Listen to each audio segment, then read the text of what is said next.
It's my great pleasure and my honor to welcome now my longtime friend, Professor Jay Winter from Yale University, who's joining us from Europe.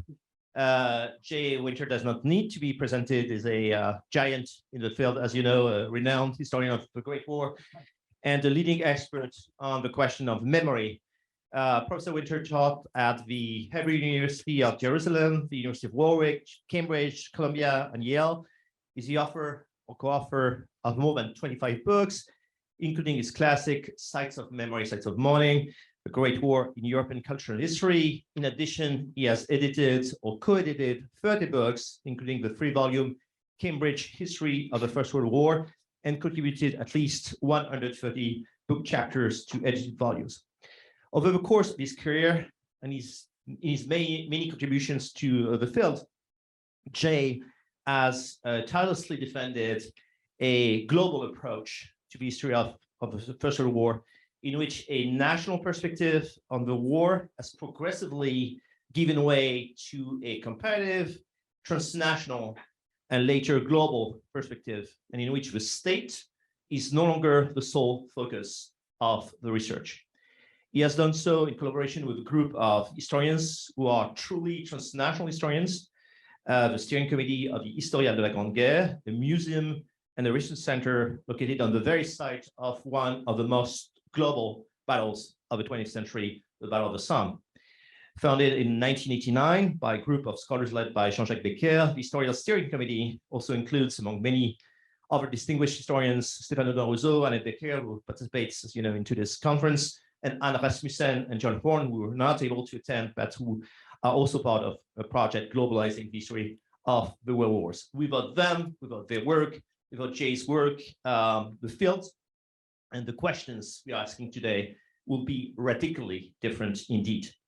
Today, Jay Winter is giving his keynote lecture on the civilization of war and its global legacies, the topic of his forthcoming book at Oxford University Press, The Day the Great War Ended, July the 24th, 1923, The Civilization of War, in which he explores the transition from war to peace, the Lausanne Conference of 1922-1923, and the forced exchange of populations that set a terrible global precedent for the targeting and ethnic cleansing of civilians in the 20th century. Please join me in thanking Professor Jay Winter for his participation in the conference and in welcoming him via Zoom to the Ohio State University. Thank you very much, Bruno. It's very kind of you to have invited me and to enable me to join in your conversation. What I want to suggest is that the globalization of the history of the First World War has highlighted certain themes that are alarmingly present today. And I want to suggest that one thing that we look at, and maybe historians of the First World War have not done enough of this interrogation, is that what is happening in the war between Putin, let's say Russia and Ukraine, is a return to the period immediately after the First World War, in which the civilianization of war became apparent. I want to suggest that Putin's war has many different origins, and he certainly has made the subject of the legitimation of his war a major political effort.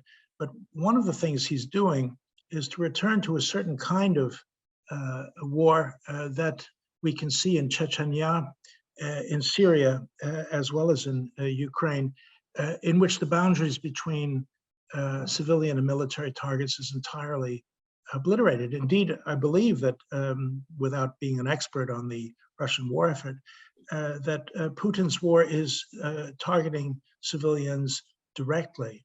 And the origin of this phenomenon, in which war of, shall we say, substantial technological advantage on one side, maybe not retained for very long, is exercised against civilian populations. What is happening today in Ukraine seems to me to be an extension of a transformation of the rules of engagement of war that took place in the aftermath of 1918 more than in the course of that conflict. So what I want to talk about is the issue of whether the globalization of war has enabled us to see more clearly the link between today's violence and that of 100 years ago. Now, one thing that perhaps follows directly from this claim that I'm making, that Putin's war is very much a child of the war of the 1918 to 23 period, is that what we have to do is to realize that historians of war have talked less about the nature of peace than they have about the nature of war. And one of the things I think is important is to recognize that as war changes, so does peace. And that the definition of warfare, which has been a fundamental element of the historiography of the last, let's say, 30 years, has to extend into the historiography of peace. Now, what can we say about the period immediately after the armistice of 11 November 1918? The first is that war bleeds into peace. The Great War did not end, we all know that, as the textbooks insist on the 11th of November, nor on the 28th of June 1919 with the signature of the peace treaty. And the thing that made it different, of course, is the fragmentation of violence into decentered wars. That's a word I want to insist upon. Between 1918 and 23, decentered wars between large parts and large populations in Eastern, Central, and Southern Europe. And the nature of this new cluster of wars, I think, differed from that of 1914-18. I still see 1914-18 as essentially a war of imperial powers fought to determine imperial hegemony, both in Europe and throughout the world. But it seems to me that we can say that Britain, France, and their allies won that war, the imperial war. Germany lost it, as did its allies, Austria-Hungary, Bulgaria, and the Ottoman Empire. But then we have to go a step further and talk about what happened after 1918. And when we do that, when we globalize the conflict, we can see that a new kind of decentered war emerged, based at times on state power, but at other times on the contest between regional, ethnic, and confessional groups in some areas, and simultaneous class conflict in these and in other areas. The key element, therefore, separating the Great War from its aftermath was the fragmentation of national and imperial war efforts into domestic and transnational conflicts dividing populations, which between 1914 and 18 had fought for their nation or their empire. What I call decentered warfare marked the aftermath of the Great War in another way. The collapse of empires mixed with the commitment of the Allies under US pressure to the principle of self-determination produced what Erez Manella has termed the Wilsonian moment. It's a very ambiguous phrase because it frequently developed in a way that Wilson couldn't conceivably have accepted. What mattered most, Manella argued, was that what Wilson said was not what Wilson said. That's what Manella is arguing, but what colonialized people all over the world made of what he said, the appropriation of a discourse of liberation from the from the liberal position that Wilson had developed. Wilson's language, therefore, provided legitimacy to many movements that were developed entirely independently of American or European liberalism. Self-determination was a phrase offering respectability to policies and ideas that emerged on their own long before the Great War. And of course, there were many other sources to the surge of anti-colonial sentiment in the aftermath of the Great War than Woodrow Wilson. Subject peoples had no need for instruction from the ex-president of Princeton University about the injuries of empire. And yet, Wilsonian rhetoric actually mattered because it could be separated from Wilson's commitment to democracy. Self-determination separated from democracy is a very dangerous position. It's what I would call the dark side of Wilsonianism. Now, we know about the reordering of imperial power. We know about the weakening of Britain and France in the aftermath of the war. We know about the undermining of the imperial power of these great countries because of the economic costs of victory. But it seems to me the important point to recognize is that the violence that took place in anti-colonial movements actually was parallel to the violence that took place in the decentered wars in Eastern Europe and Southern Europe in the aftermath of 1918. They all were directed primarily against civilians. Anti-colonial warfare is warfare against civilians. Now, the reason why it was harder for the imperial powers to wage these wars was the onset of economic depression from 1920. And it meant that the costs of paying for the war and war pensions made it more difficult for imperial powers to hold on to their holdings at precisely the moment at which they became increasingly under pressure to demobilize their forces. And this is the context, I think, that we have to understand, that globalizing the war shows the fragility of definitions of peace, not only the fragility of definitions of war. And I don't need to go through the wonderful discussion in Manella's book about China, about Korea, about India, about Egypt. And it seems to me that what we have to understand is that the Manila Wilsonian moment was part of a series of uprisings, unrest, insurrections, civil wars, class conflict, and ethnic violence, which primarily engaged civilians. Civilians were the partners of the extension of war into peace that marked the period 1918 to 23.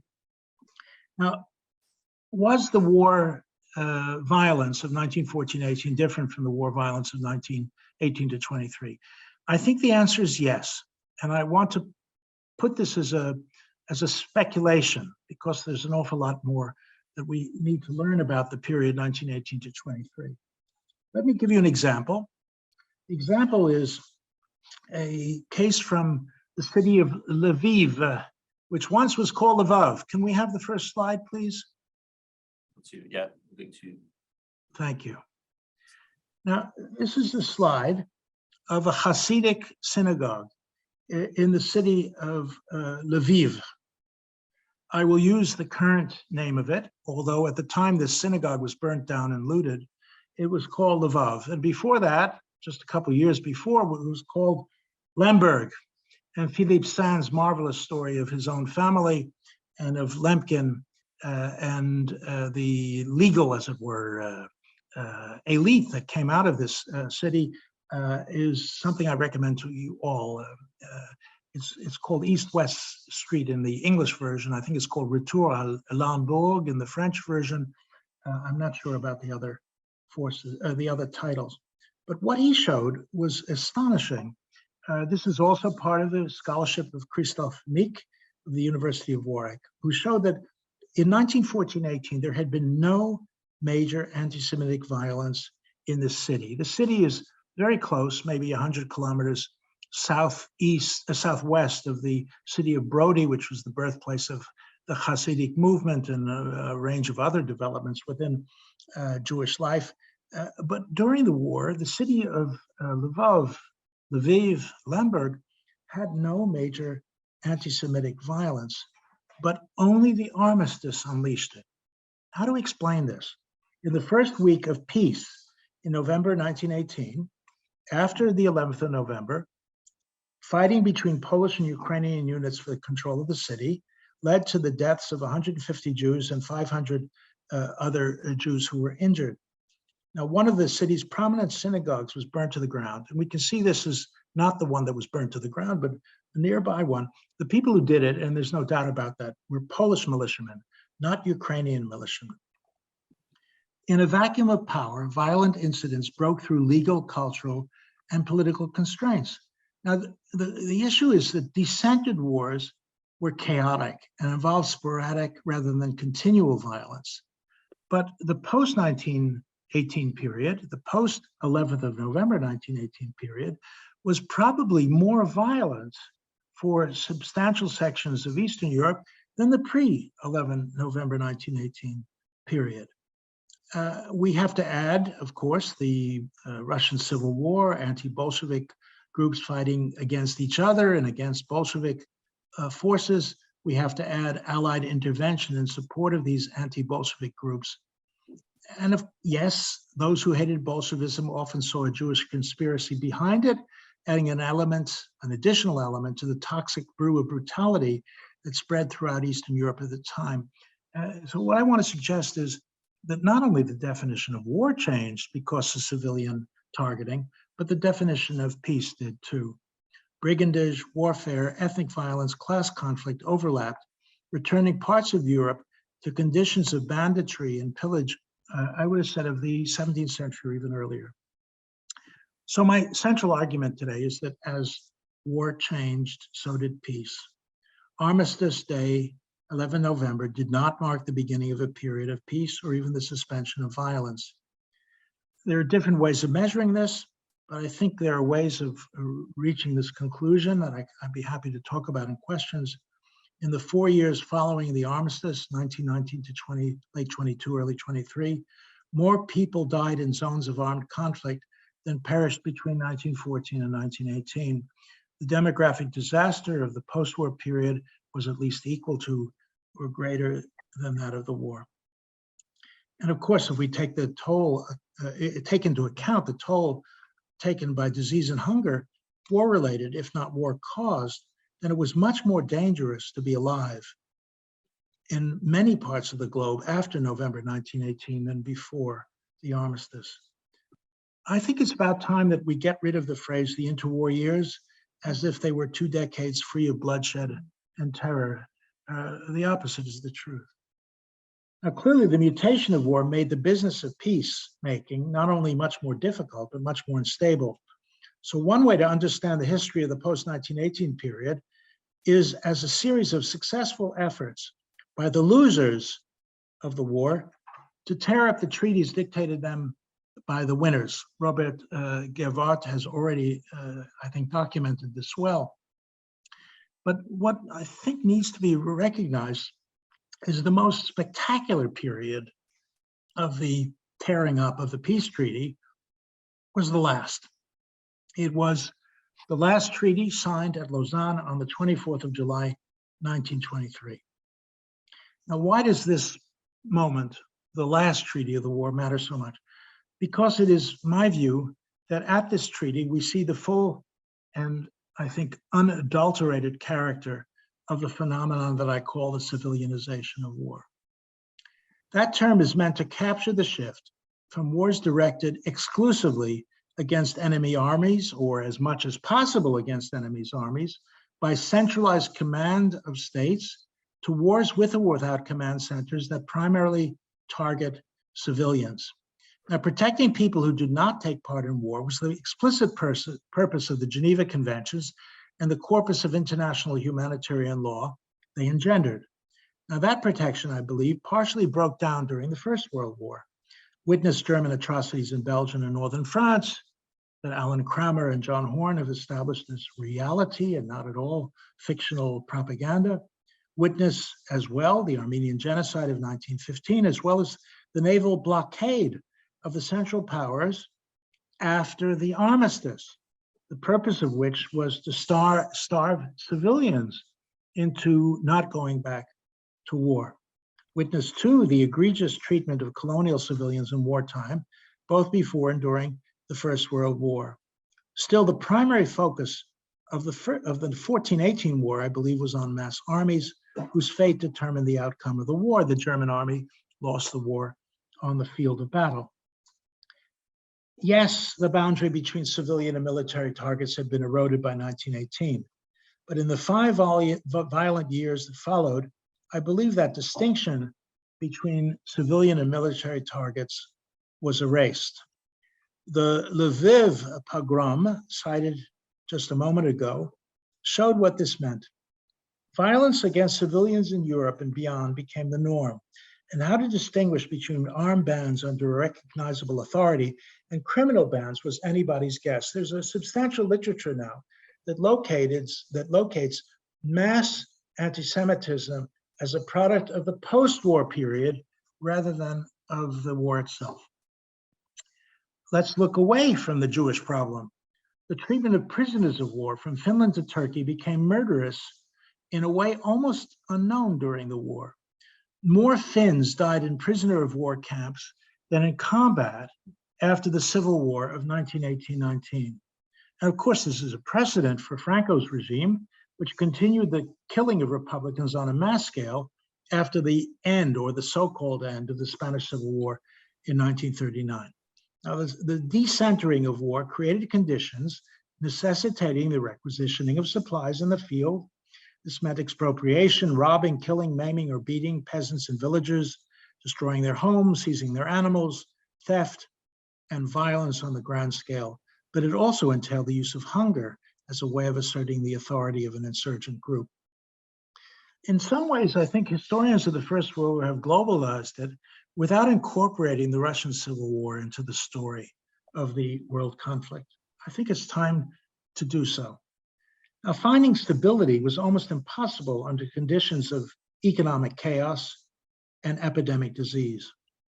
Farmers pushed off their land during the Balkan Wars of 1912-13 returned afterwards, but when fighting resumed in 1914, and then again, especially in Greece, Macedonia in 1917, these farmers fled their land. Who would not do so? But what they did was to leave an archipelago of stagnant pools of water, spawning the worst malaria epidemic to date in European history. Other diseases followed in its wake: cholera, dysentery, even bubonic plague, returned to parts of war-torn Europe in the years 1918 to 23, marked too by the ravages, as we all know, of the worst influenza pandemic until COVID.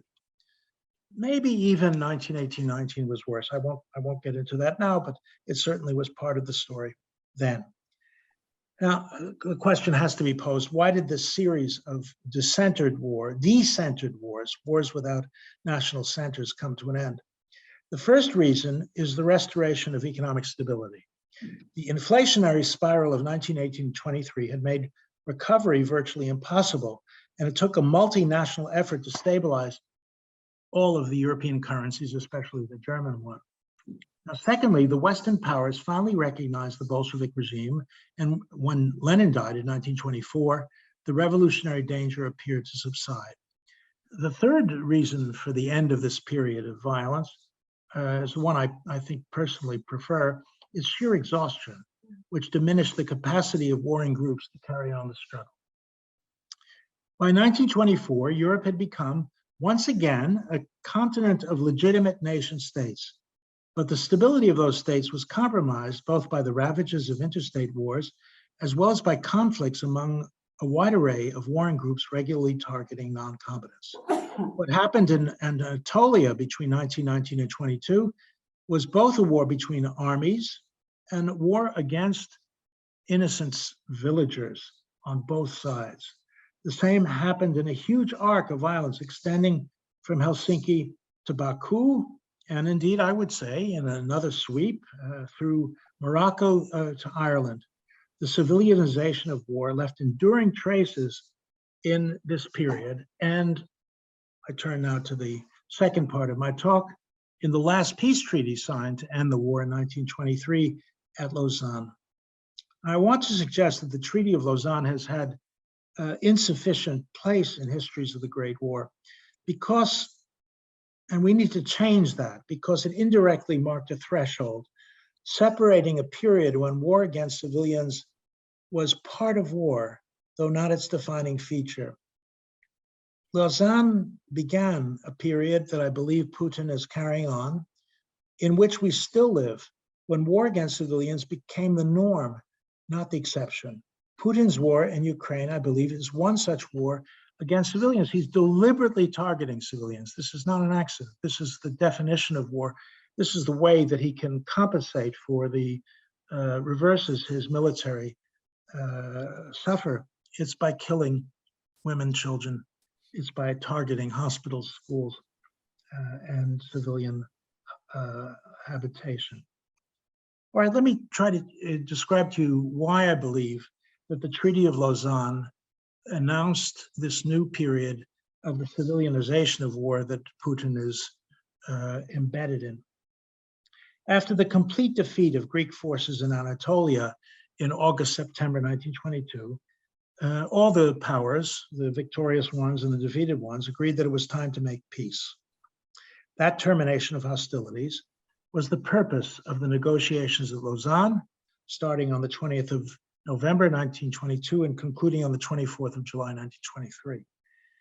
I just want to focus on one part of that story. That's all the time I have today.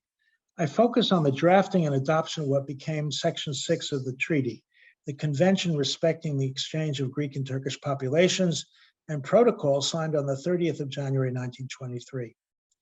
I want to say that that moment, the 30th of January 1923, tells us much about the civilianization of war.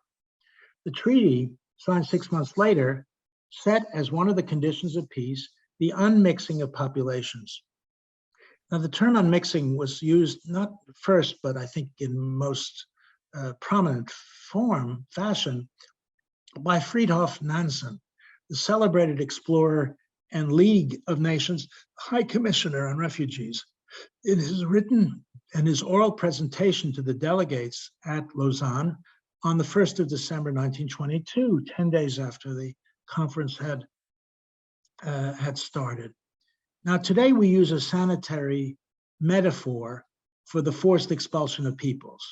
We use the term ethnic cleansing. I think there are Russian roots to that term. Ethnic cleansing is a phrase that seems to suggest that the removal of a people of particular origin, ethnicity, or race renders that community purer, healthier, less susceptible to friction and conflict. And dirt, as anthropologist Mary Douglas put it, is matter out of place. Unmixing, or ethnic cleansing, is the removal of people out of place. What made the new language of expulsion particularly striking was that at Lausanne, nationality, or what we might call ethnicity, was defined solely by religion, not by language, custom, or personal choice. In the Lausanne Treaty, the term Greeks meant Christians and not Muslims, and the term Turks meant Muslims and not Christians. From the time of the Treaty of Lausanne, and with certain exceptions, Greek Orthodox Christians living in Anatolia, as they had done for centuries, were out of place in the new Turkey, the winner of the Greek-Turkish War, the last spasm of the First World War. And Muslim citizens of Greece, the losers of this war, were out of place in towns and villages in which they and their ancestors had lived, sometimes for a few years, sometimes for centuries. The city of Saloniki had been Turkish until 1912. That's where Mustafa Kemal Ataturk was born. But after the Second Balkan War, the Treaty of Bucharest of 1913 made Saloniki Greek. This act, followed by the defeat of 1922, and then by the Treaty of Lausanne, meant that the city's Muslim population, Turkish until 1913, had to leave permanently in 1924. They could not be Greek. What made this unmixing particularly brutal was that it was compulsory. It was not voluntary. In 1913 and in other times, Greece and Bulgaria exchanged populations, but this was a recognition of the time-honored tendency of civilians to flee conflict zones.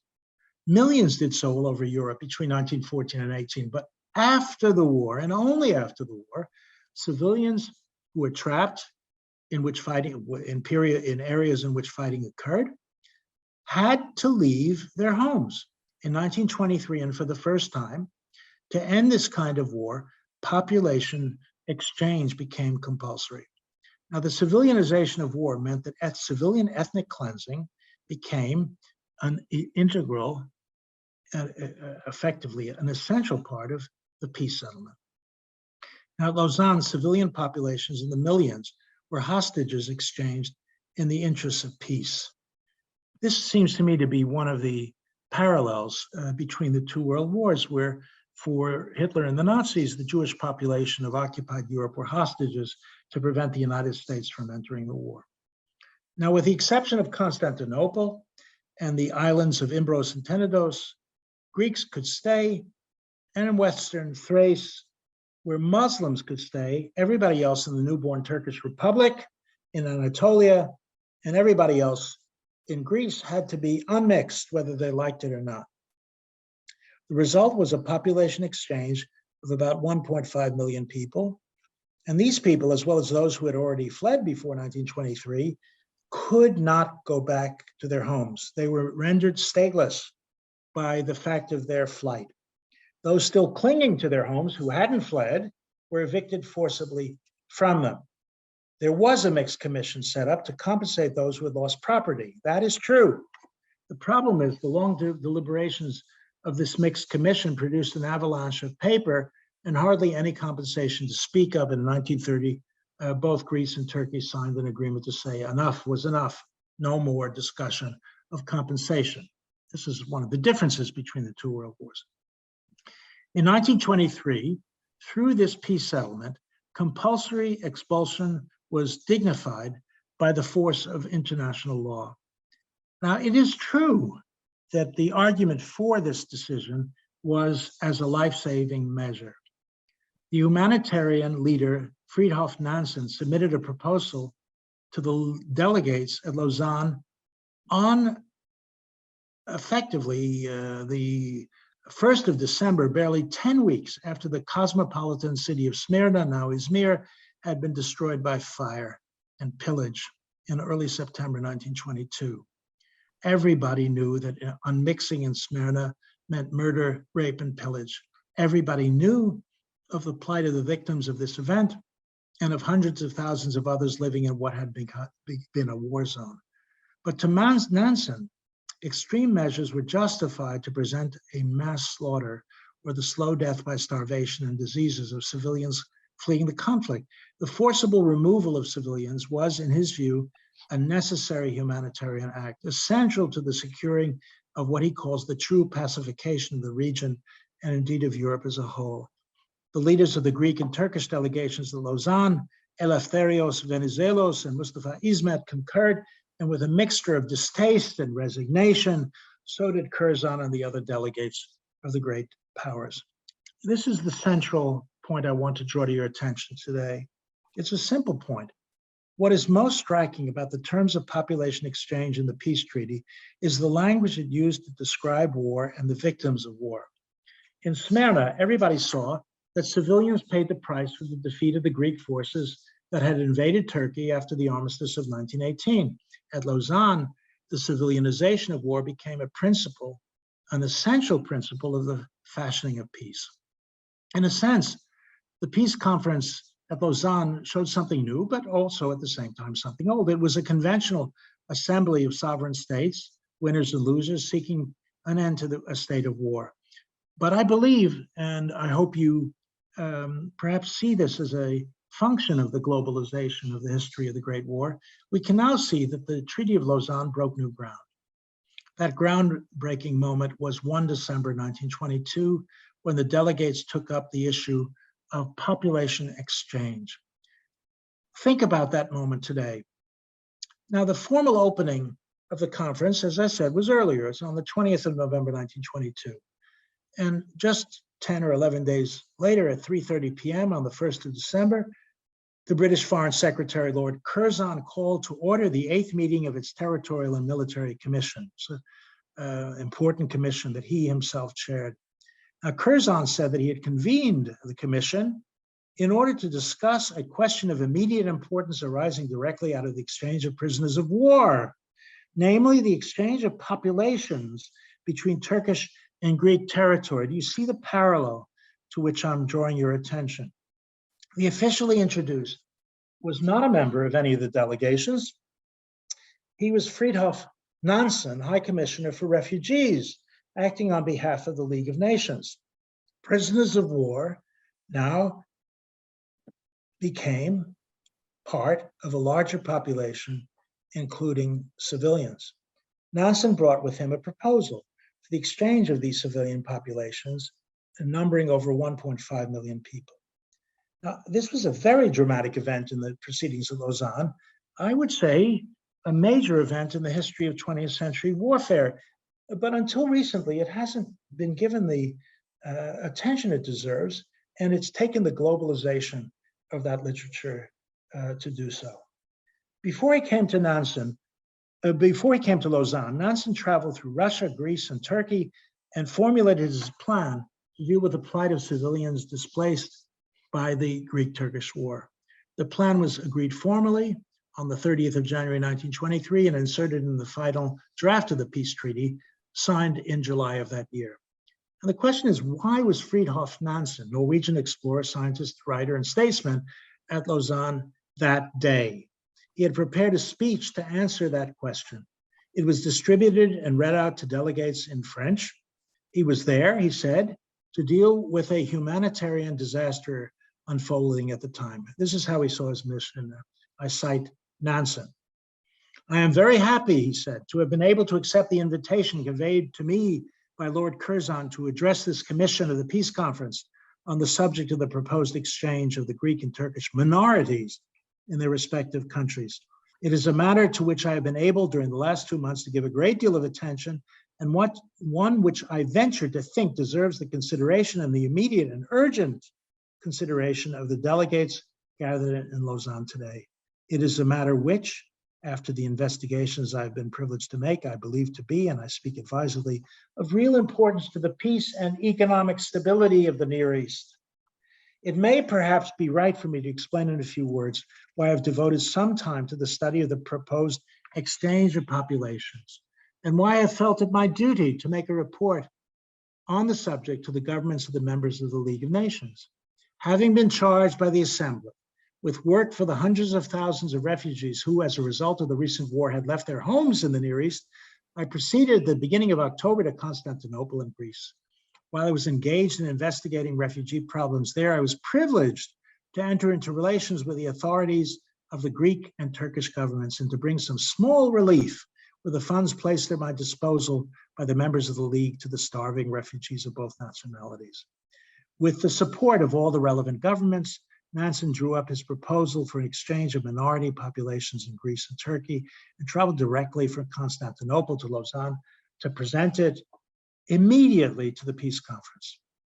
Nansen said bluntly, to unmix the populations of the Near East will tend to secure the true pacification of the region. That is his phrase, to unmix the populations. This measure was, he believed, quote, the quickest and most efficacious way of dealing with the grave economic results which must result from the great movement of populations which has already occurred. What he had seen on his visit to Constantinople added to the urgency of his mission. Quote, I do not pretend that the question is not full of grave difficulties, he added. Anyone who has reflected upon what is involved in the displacement of populations of more than 1 million people, in uprooting these people from their homes, transferring them to a new country, in registering, valuing, liquidating their individual property, which they abandoned, and in securing to them the payment of their just claims to the value of this property will understand that the difficulties are immense. This is what I would call Norwegian understatement. The implementation of such a measure was feasibly claimed, and though fraught with difficulties, it was the only way out of a looming catastrophe. This is what Nansen believed.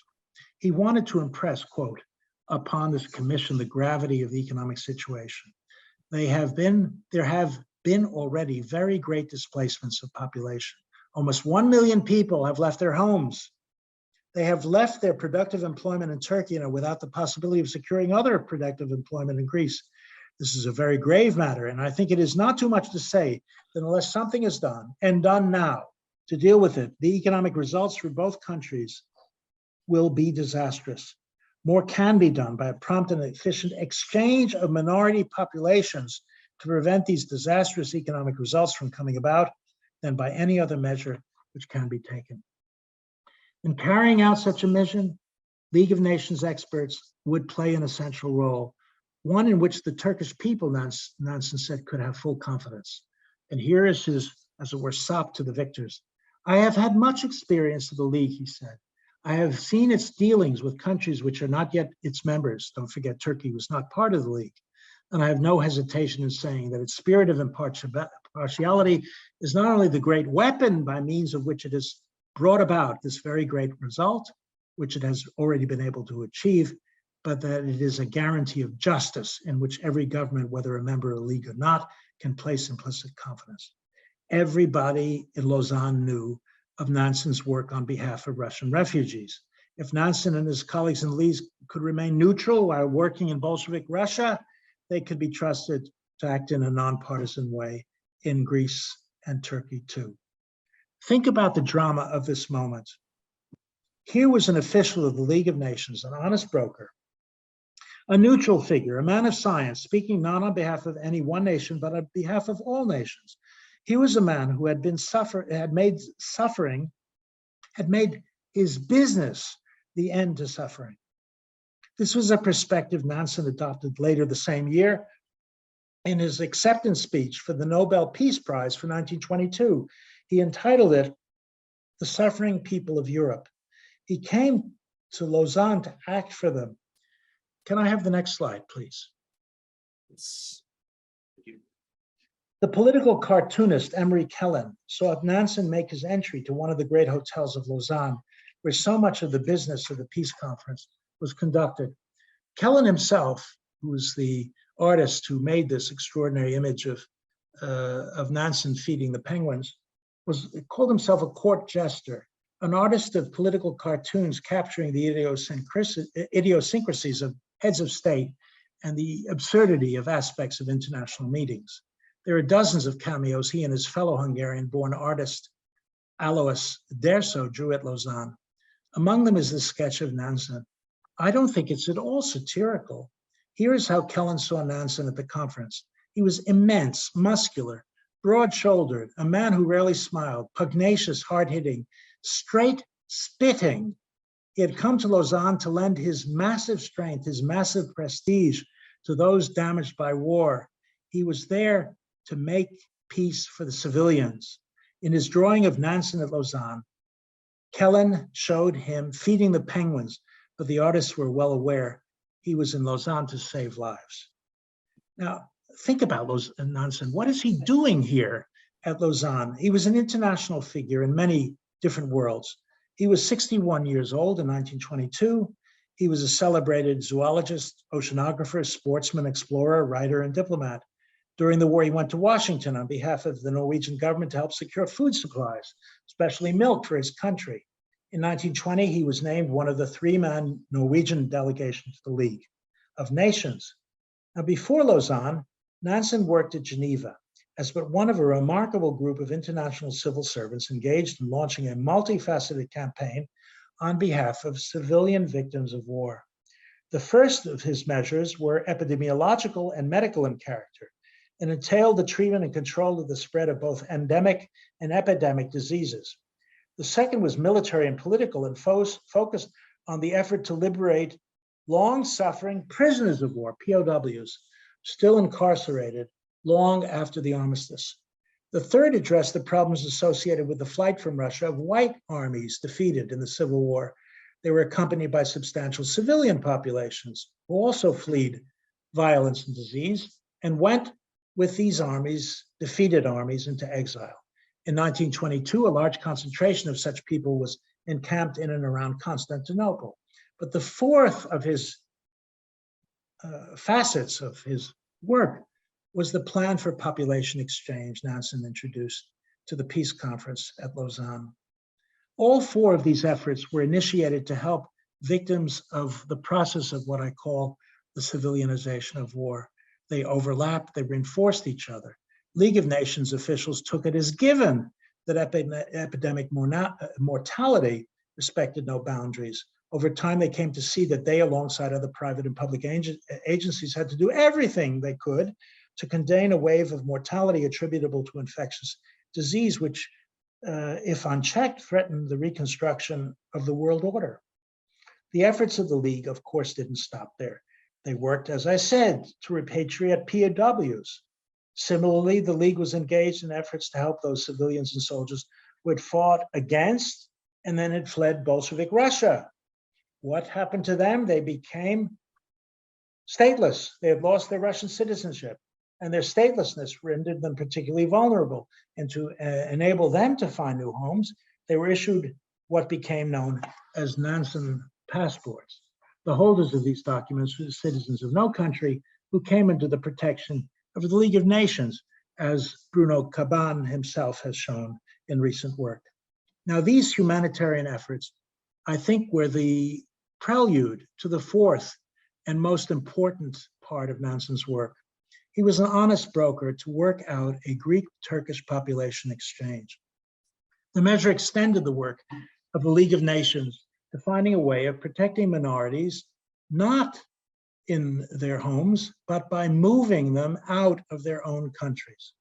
Now, from the outset, Nansen argued that the emergency ruled out a voluntary agreement.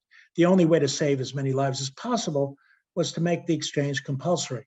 But what made this compulsory exchange so problematic was that it defined by religion, and by religion alone, the category of people who were to be exchanged. This is, to say the least, a controversial idea.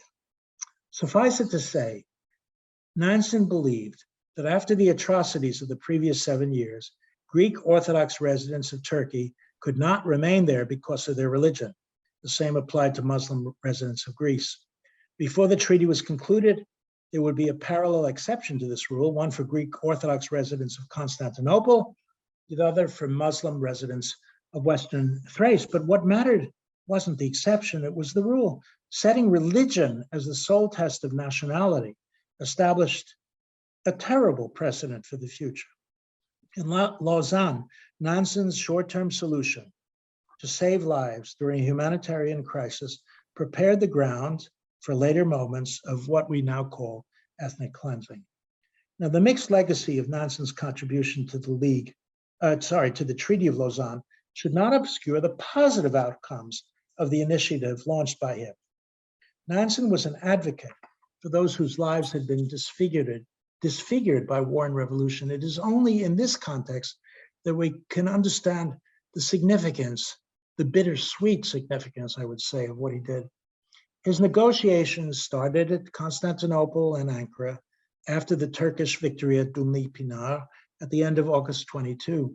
He understood that the Ankara government under Mustafa Kemal would accept only a compulsory agreement.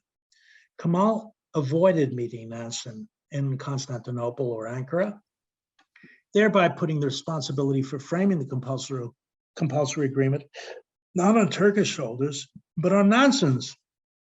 Kemal was an ethnic nationalist who saw the new Turkey's future as better and more secure without its Greek Orthodox population. Of course, there was an exception for the bankers and merchants of Constantinople, but it was only a temporary exception. Nansen's talks with Venizelos and other Greek leaders went more smoothly. They would accept a compulsory agreement to exchange populations, Muslim citizens of Greece for Greek Orthodox citizens of Turkey, but the Greek government could not be seen to have initiated it. The Greek side, too, was not averse to a kind of ethnic nationalism and accepted the expulsion of Greek Muslims in order to provide homes for part of the waves of Turkish refugees fleeing to Greece. Nansen saw these people, the Turkish refugees, in and around Constantinople. He watched as endless streams of miserable people, hungry and terrified, filed west to an uncertain future somewhere else. His aide-de-camp, Philip Noel Baker, feared that these people were ripe for mobilization by communist militants. Better to send them to rebuild their lives in Greece than to leave them where they were to nurse their grievances and to strike out against those responsible for them. Yes, Nansen was accused of being too friendly to the Bolsheviks. It is closer, I think, to the truth to say that he and Noel Baker and others were unsympathetic to the Bolshevik project, but were committed to helping the people living under the new regime. Like Nansen, Philip Noel Baker was a gifted athlete. Noel Baker was son of a Canadian Quaker who had emigrated to Britain. He had a Quaker education before completing his undergraduate years at King's College, Cambridge. Noel Baker was part of the British Olympic team at the 1912 Olympic Games and won the silver medal in the 1500-meter event at the 1920 Games. During the war, he was a conscientious objector and served at the front in an ambulance unit. He's the only man, to my knowledge, who has won both an Olympic medal and later the Nobel Peace Prize. Nansen was a social engineer who developed the novel idea of sending the hungry to places where they could grow their own food rather than to bring food to the hungry. His prestige helped make it happen. His connections to the League of Nations ensured that Greece would receive a loan brokered by the Bank of England for the funds needed to build new communities and new farms in Greece. For the expellees, the Muslim expellees from Greece didn't have this aid, but the Turkish Greek Orthodox expellees did. Once introduced to the political and military commissions at Lausanne, chaired by Lord Curzon, the population exchange agreement was hammered out behind the scenes and signed on 30 January 1923. I dearly hope that there will not be a centenary celebration of that day next year. Settling this issue cleared the way for settling the other major political, juridical, and economic issues at Lausanne. After a pause of 6 weeks between early February and later April 1923, the delegates finished their work and formally signed the treaty on 24 July 1923. That was the date, I believe, the Great War finally came to an end. But my point is simple. What a price. Lausanne installed ethnic cleansing as a part of an internationally sanctioned legal document of peacemaking. The peace treaty is part of the corpus of international law today. It set a precedent followed time and again at the end of the Second World War, in the Indian subcontinent, in the Arab-Israeli War, and well beyond. I just want to leave you with this thought. Any account of war and peace a century ago must dwell on this moment and reflect on the implications of compulsory population exchange for the world we live in today. My sense, not as an expert on Russia or Ukraine, my sense is still that Vladimir Putin's war in Ukraine, just as much as his war in Syria, probably in Chechnya before that, are brutal instances of what I have termed the civilianization of war. The peace treaty of 1923 was part of that much longer story to Putin's war. Over time, I've been convinced of the wisdom of the view that historian Bruce Clark put some years ago. And it was that now, today, in 2022, we are all Lausanne's children. Peacemaking carries a price that maybe we will have to pay and our children may have to pay thereafter. Thank you very much. Thank you. Thank you very much, Jay, for this always wonderful lecture that touches on so many points that we've discussed today in this conference, but also as some very powerful reflections on the how the nature of war itself changes the nature of peace, and I really like this notion of dissented warfare, and also very complex, more complex picture of Nansen. You know that I like Nansen, but and there's like a dark side here, which is really extremely interesting. We have time, I think, for two questions. Briefly, just I want to ask you a question about politics and you know the other side, because they were working together, of course, in Lausanne. So what you have to say about is maybe more kind of legal approach to Lausanne, or how are they working together in tandem in Lausanne? Well, I do think what happened in Lausanne is that the lawyers were sidelined. It's an interesting issue because the problem of Lausanne is that it wasn't run by the League of Nations. Mm-hmm. It was effectively run by the victors of the Great War, Britain, France, Italy. And they had a problem. Let's put it this way, they had multiple problems.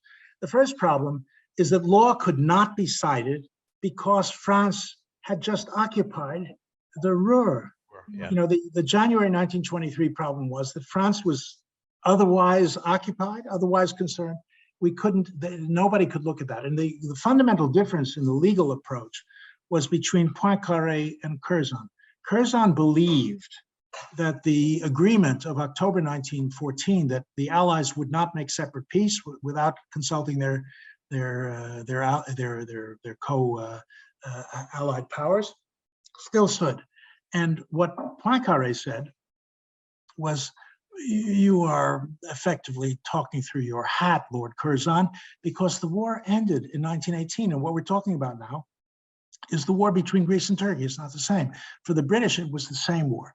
The additional problem of law was that there had been regime change in Italy, so that the Italian government suddenly decided that the making of peace was much more important for Italian policy in the future than anything to do with law. And it gets even worse because I think, as you know, Bruno, 7 days after the Lausanne Treaty is signed, Mussolini occupies Corfu. And what does he do? He dares the League of Nations to pretend that they are a power that can make peace in any region. And the League of Nations basically says, I'm terribly sorry, Mr. Mussolini, we really are impotent. And we hand over the question to the Council of Ambassadors, who blamed Greece for something it never did. The way that I look at the law is that what happened in 1923 at the Lausanne Conference is the birth of appeasement, 15 years before Munich. What happened there was law meant nothing. And in some ways, I wonder, Bruno, whether, considering the literature that you've contributed to so strongly, whether the question of international law had been eviscerated at the Lausanne Treaty. Do you agree with that? This will be a long conversation, but we have 5 minutes left.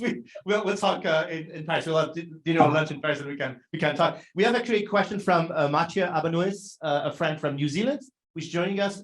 Can you want to read? Sure. She says, "Dear Jay, as always, your work in erudition is both compelling and provocative. I do wonder, though, about the continuities of the civilianization of war from the pre-1914 era of imperialism.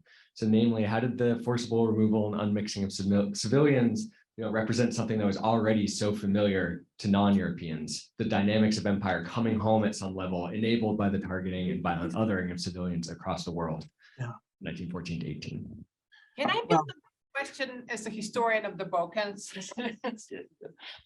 Hello, my name is Theodora Dragostinova, and I'm a historian of the Balkans. So when I was listening to you, I think it's really compelling that you are seeing these different waves of violence between 1914, 1918, and then 1918, 1923. But when we speak about this broader region of Turkey, Greece, the rest of the Balkans, I mean, we cannot forget 1912 to 1913. So at this point in 1922, 1923, there are already 10 years of fighting in many of these areas. So I want to suggest that this reality of unmixing goes back 10 years. And in fact, I also want to suggest that it wasn't Nansen, but actually Lord Curzon, who came up with the term ethnic unmixing. And we also need to remember that Lord Curzon had a career in India. So bringing together the colonial, the Balkan, the European, and all of this international context here, I think it becomes a very complicated picture. It does. I agree with you entirely. The fundamental issue that I think you can't ignore is the compulsory nature of the exchange. The compulsory nature of the exchange is really unusual. It's not that people don't do this, in the Middle Ages or God knows in 100 different ways, or that it happens in colonial context. The issue was that the fundamental choice that Nansen presented, and Curzon put him up to present. You're right about that. It was the two of them together. But Nansen was happy to go along with it. He really believed that this was the only way to save lives. Was that the concept of human rights, and this goes back to Bruno's work, goes out the window. There are no human rights that attach to the people of Turkey or Greece. They have none, zero. The only thing that matters is the establishment of peace on their backs. That's fundamentally what happens by law.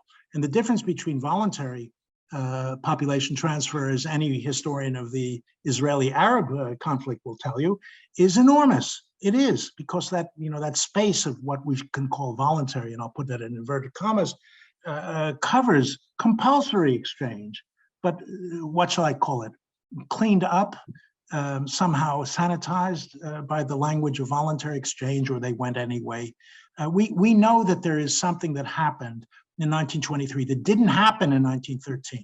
And it is the fact that the international community accepted the fact that those people who were Muslim in Greece, and for not very long in many cases, or were Greek Orthodox in Turkey, had no human rights at all.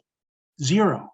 They were basically chattel that were exchanged in ways that could not be challenged, could not, when they left, when they moved, or even when they didn't move, they no longer were people that we considered to be subject of human rights. And I think this is one of the most powerful examples that, again, using Bruno's work as a point of reference, that becomes impossible to sustain after the Second World War, because so much of the ethnic cleansing that happened in 1945 followed the example of 1923. So you're perfectly right, and the colonial example is even better. But what I'm interested in is how the great powers decided to legitimate ethnic cleansing as a fundamental plank of the peace treaty of 1923. And so far as I know, and I'd be happy to be corrected, it's never happened since. This is the only time that it happened, the only time.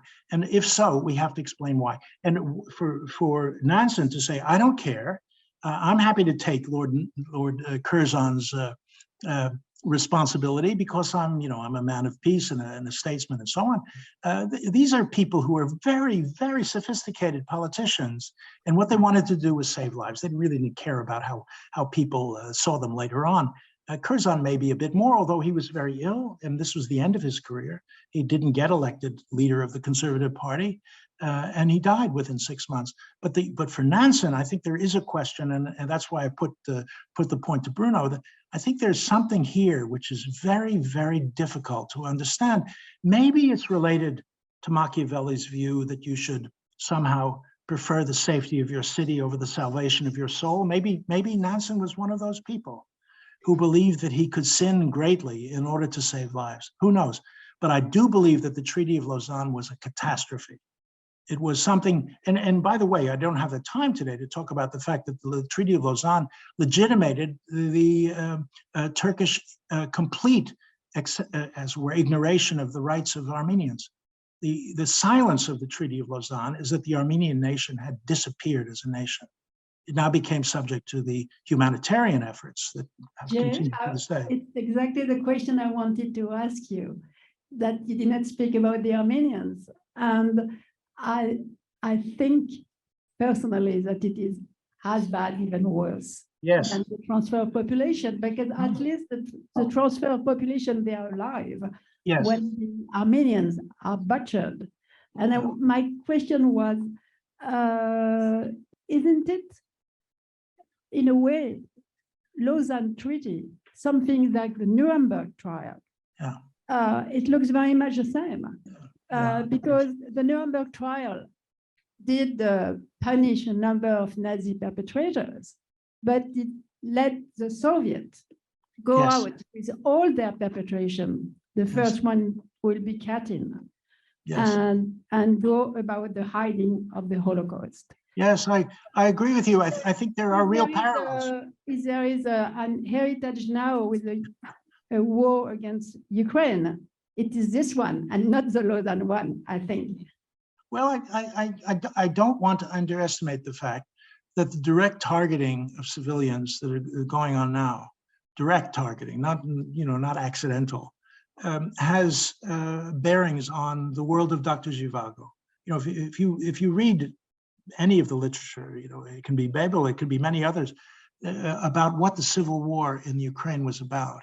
It was about killing civilians all the time, day after day, week after week, month after month. And that civil war, which is, pretty well known, was going on at the same time as the first phase of the Greek-Turkish War. My conclusion, though, is that the decision to sign the Treaty of Lausanne was a silent legitimation of the Armenian genocide. It meant that the Armenian nation had ceased to exist as a political problem or as a political issue. But it also meant fundamentally that religion was the determinant of citizenship. And in my view, that's not something that we can attribute to Nuremberg. That's worse.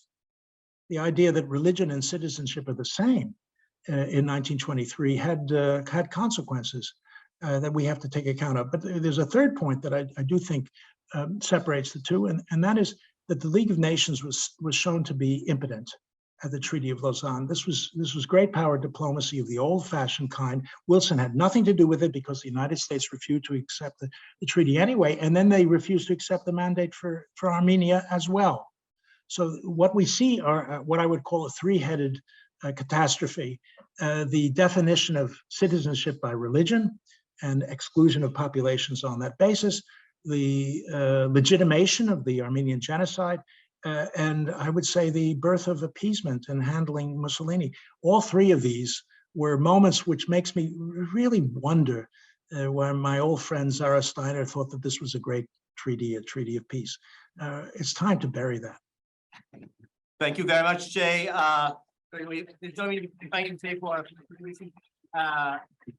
Thank you all for joining us today for the conference. Thank you again, Jay. It's the end of a long day for you too. Thank you for joining us. I will see you soon in Paris. And again, thank you for being here today. And we'll be sharing online the next few weeks, probably, the recordings of the conference. Thank you. Thank you, Jay. Thanks.